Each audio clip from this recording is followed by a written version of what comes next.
And what we've been talking about a little bit is that we just don't find that there are that many places in our culture anymore that remind us that there is this beast that seeks to devour us. And you know, even if we think about it, who I think actually are the people who should remind us, our priests and our bishops. They should remind us. You know, I'm a dad, and I have kids. And occasionally I've taken the kids out to weird places, like up in northern Quebec, where there's like nothing up there and stuff. And whenever I heard noises at night or something like that, I'd always like tell the kids, all right, come on, stick around, you know, because there were dangers. And I felt that was my job, to protect them, to do whatever I could with Karen and the kids to make them feel safe out there. And here we have a dragon stalking us to devour us.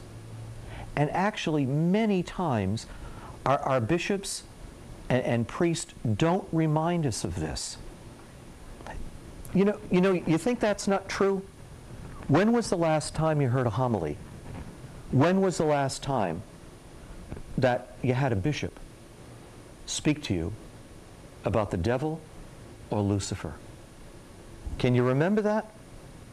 Because I want to tell you, I can't. I absolutely can't remember the last time somebody warned me, told me about the threat that existed for myself, my wife, my kids. We just never hear it. The priests and bishops act as if there is no threat. They act as if there is no jeopardy. Because that's what really it's about, isn't it? It's about jeopardy. Think this way. Remember when we were little kids, we were told that Christ came to save us. And that the story, sometimes in the New Testament, is described as salvation history, isn't it? Well, what did you think you were being saved from? What did you think? Christ was God. He became a man, which, by the way, in itself wasn't really such a great thing for a God. And then he suffered, and he died, and suffered brutally. What do you think that was about? So you could all have plasma televisions? Please. It was so you wouldn't spend the rest of eternity with Lucifer. That's why he came. Those of you who saw the Passion, you saw what he went through. What do you think, that was for him? No, pal. That's for us.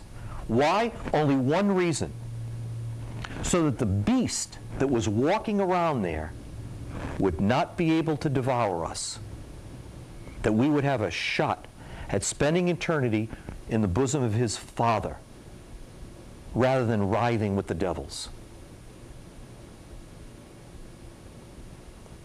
And yet, this notion, this sense of jeopardy that your soul is in, my soul is in, our children, our wives, our spouses' souls are in, we never hear.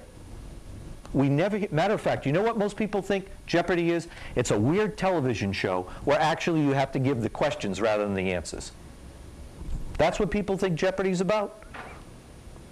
They don't think it's about their soul, do they? I'm just presenting reality here. I'm not making things up. I'm not presenting negative things. Do you think that when this Inuit, this Indian, with whom we were staying in the Arctic village, told us not to go outside at a particular time, that he was being negative? Well, those polar bears, they're so negative to talk like that. No, actually, he was trying to save my life. No, it's not negative. And I know that a lot of people, and sometimes some of our clerics, think that it's terribly negative to talk about this. You know what? when I was being stalked in an Inuit village, it really wasn't negative. Do you know how often it happened in that village that people were attacked? That when you got there, they actually had a little video that they made everybody who visited the village watch. Do you know what the do you know what the video was about? What to do when you were attacked. Because they weren't, it wasn't like if. It was, watch this video, this is what you're supposed to do when you're attacked. It wasn't pleasant. It wasn't pleasant at all. But they prepared us. Neither my buddy Jim or I, we didn't think it was negative, it was bad. It was a warning. Hey, what? I like warnings when bad things happen. You drive around all day, and there are warnings all around, aren't there? There's a red light, there's a stop sign, and these are warnings.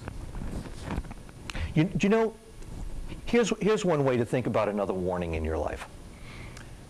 The 10 Commandments. What are the 10 Commandments? They're actually a warning.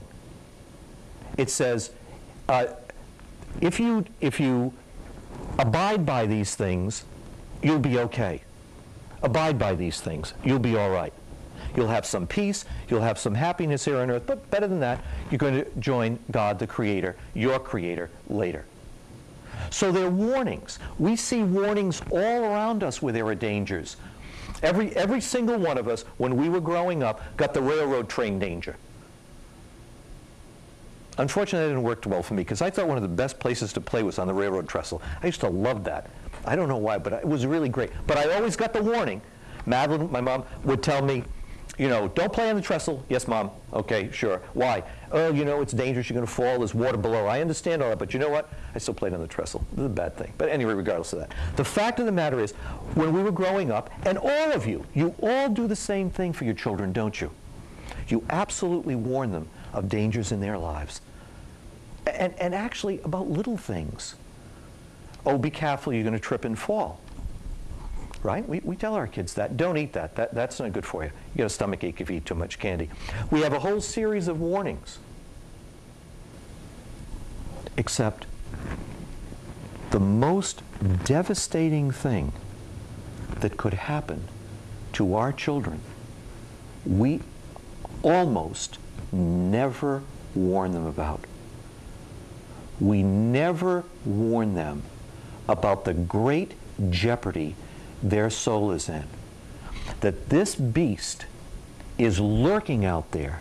It cannot wait to devour our kids. And we just don't do that. Now, I don't know about you,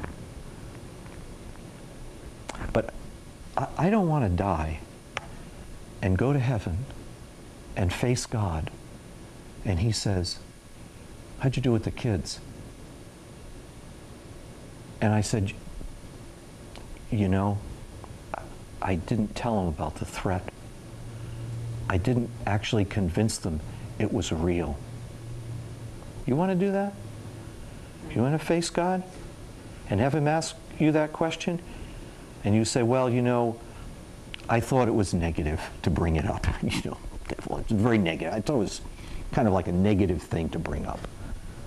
Really, did you? It's too bad. They could have used the advice. They could have used the help. Hey, I don't want to hear that. I absolutely do not want to hear anything that sounds like that. I want to give my children every single possible chance in terms of this. I hope this is chilling. I actually hope you're tempted to turn it off, but don't do it. You need to understand what's going on in the world around you. You need to understand that.